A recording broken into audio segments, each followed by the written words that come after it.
Shalom teman-teman Youth GK Kanaan. Senang sekali kalau pada hari ini, hari Senin tanggal 19 Oktober 2020 kita bisa sama-sama kembali, kita mau saat teduh bareng yuk. Nah teman-teman, hari ini kita akan belajar dari satu kitab yang baru, yaitu kitab Keluaran di pasal yang pertama. Nah teman-teman, kitab Keluaran ini sesungguhnya menceritakan tentang pribadi Tuhan yang besar, Tuhan yang kuat, dan Tuhan yang mampu untuk menolong Israel selama bangsa Israel ada di dalam tanah Mesir, dan juga menolong Israel untuk Israel keluar dari tanah Mesir.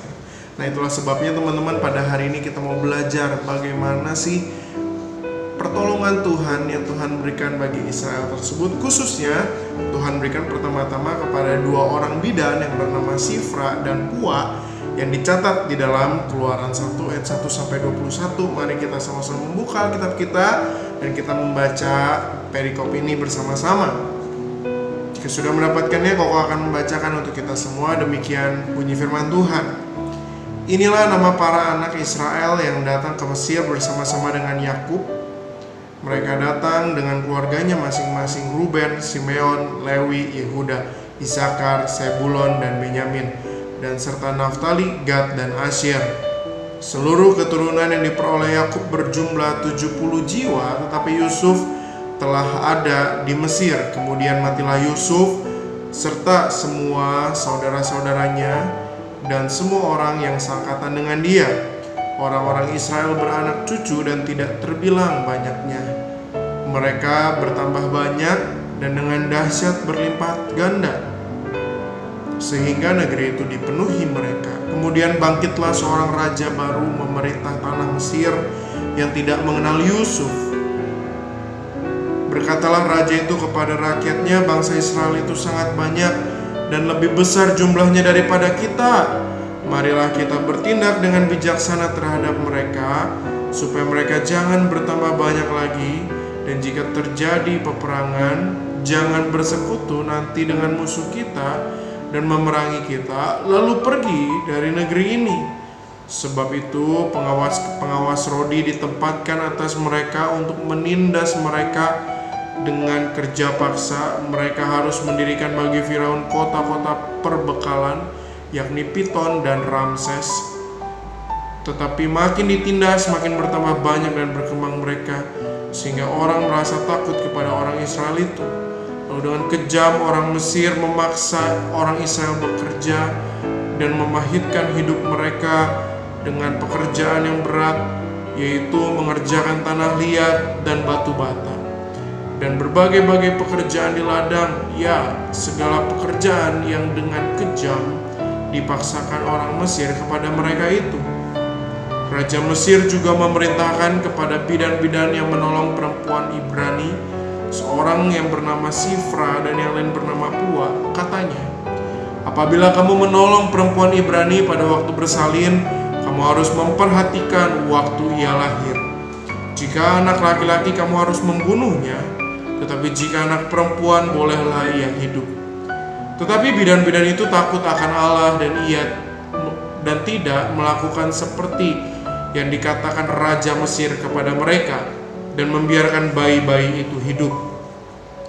Lalu Raja Mesir memanggil bidan-bidan itu dan bertanya kepada mereka, mengapakah kamu berbuat demikian, membiarkan bayi-bayi itu? Jawab bidan-bidan itu kepada Firaun, sebab perempuan Ibrani tidak sama dengan perempuan Mesir, melainkan mereka kuat, sebelum bidan datang mereka telah bersalin. Maka Allah berbuat baik kepada bidan-bidan itu, bertambah banyaklah bangsa itu dan sangat berlipat ganda. Dan karena bidan-bidan itu takut akan Allah, maka ia membuat mereka berumah tangga. Nah teman-teman, dalam bagian ini kita melihat dengan jelas bagaimana Tuhan yang bertindak. Nah apa yang menjadi tindakan Tuhan? Nah teman-teman, ada dua buah poin yang kita mau pelajari pada hari ini. Yang pertama yaitu Tuhan menepati janjinya kepada Abraham. Jelas sekali teman-teman, di dalam ayat yang kelima dikatakan pada zaman Yakub masih hidup, jumlah mereka aja 70 orang, begitu ya. Nah tetapi teman-teman, ketika bangkit angkatan yang lainnya, di situ dikatakan dalam ayat yang ketujuh, keturunan Abraham itu beranak cucu dan tak terbilang banyaknya. Nah teman-teman, bukankah hal ini sama seperti yang dikatakan oleh Allah kepada Abraham yang berkata, nanti keturunan kamu akan sangat banyak dan tak terbilang jumlahnya. Nah teman-teman, di dalam Keluaran ini apa yang Tuhan janjikan kepada Abraham digenapi. Yang kedua teman-teman, Allah yang bertindak itu adalah Allah yang benar. Kenapa Allah yang benar? Karena begini teman-teman, ketika kita melihat setelah Firaun yang mengenal Yusuf itu meninggal, bangkitlah juga seorang Firaun yang tidak mengenal betapa berjasanya Yusuf untuk Mesir. Nah teman-teman, singkat cerita, Firaun ini hatinya dipenuhi dengan rencana untuk membunuh bangsa Israel yang tersisa. Pada saat itu dengan sebuah siasat, bayi-bayi Israel ini harus dibunuh.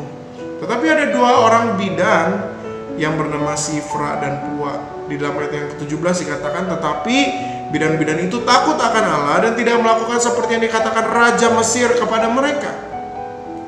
Teman-teman, Sifra dan Pua dalam bagian ini sungguh-sungguh dan belajar untuk tetap hidup benar meski ada di dalam keadaan yang sulit sekalipun. Itulah sebabnya teman-teman tidak heran jika di dalam ayat yang ke-21 digambarkan bagaimana Tuhan memberkati Sifra dan Pua, teman-teman. Nah teman-teman, dari teladan Sifra dan Pua dalam bagian ini, mari kita sama-sama belajar untuk tetap hidup benar dalam segala keadaan. Mungkin teman-teman ini akan membuat kita berbeda dengan lingkungan kita yang hobi julid, hobi gibah, hobi nyontek, hobi berkata kasar, atau kebiasaan-kebiasaan buruk lainnya. Tetapi teman-teman, firman Tuhan hari ini mau mengajak kita untuk menjadi anak-anak Tuhan yang tetap hidup benar di dalam segala keadaan. Kenapa? Karena kita tahu kita memiliki Allah yang menepati janji. Dan yang kedua, Allah yang benar yang kita miliki. Tuhan Yesus memberkati kita semua. Amin. Halo semuanya, gimana? Udah pada dengerin Satu Teduh kita hari ini kan?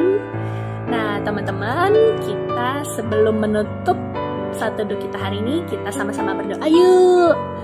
Tuhan Yesus yang baik, terima kasih untuk hari ini Engkau memberikan kami kesempatan sehingga kami boleh belajar untuk tetap melakukan kehendak Tuhan dan melakukan perbuatan yang baik. Sekalipun mungkin keadaan sekeliling kami tidak mendukung kami. Kami berdoa kiranya Engkau tetap memberikan kami kekuatan dan kesabaran di dalam menjalani setiap aktivitas kami. Terima kasih Tuhan, berkati hari ini supaya bisa menjadi lebih baik lagi daripada hari-hari yang kemarin. Dalam nama-Mu kami berdoa dan mengucap syukur. Amin. Teman-teman, jangan lupa ya teman-teman bagiin materi Satu Teduh kita hari ini ke semuanya, supaya mereka juga bisa dapat berkat. Nah, buat kalian yang mungkin saat ini sedang dalam pergumulan atau ada pertanyaan, teman-teman boleh langsung aja DM Instagram Youth GKI Kanaan. Dan jangan lupa teman-teman, kita ada namanya podcast. Di sana teman-teman bisa juga dengerin ya. Nah, setiap hari Sabtu kita juga suka ada Zoom Fellowship. Jadi buat kalian yang pengen ikutan, bisa stay tune di grup, karena di situ akan dibagiin linknya. Oke? Sekian Satu Teduh kita hari ini. Tuhan Yesus memberkati. Bye-bye. Selamat datang di podcast Youth Millennial. Oke teman-teman, jadi ini episode lanjutan dari episode sebelumnya. Oh ya, bener banget. Di episode sebelumnya aku ada mau nanya nih, kalau sebenarnya kita tahu kita indigo itu dari kita kecil atau kita jadi indigo saat kita udah besar? Itu karena bisa iya bisa enggak gitu ya. Kita bisa ngeliat penglihatan ketika kita besar dan ketika kita udah menerima Yesus. Menurut Koko itu gimana? Ketika kita sebut orang yang sudah percaya Yesus itu, apakah betul-betul dia sudah jujur dengan kondisi misalnya keluarganya? Masa lalu keluarganya pernah bermain-main dengan kuasa kegelapan. Jadi kita nggak tahu ini itu dari Tuhan atau bukan. Padahal apakah itu betul? Ya mungkin sebagian enggak loh. Ya, jadi artinya kita nggak bisa simpulkan dengan mudah untuk hal seperti ini.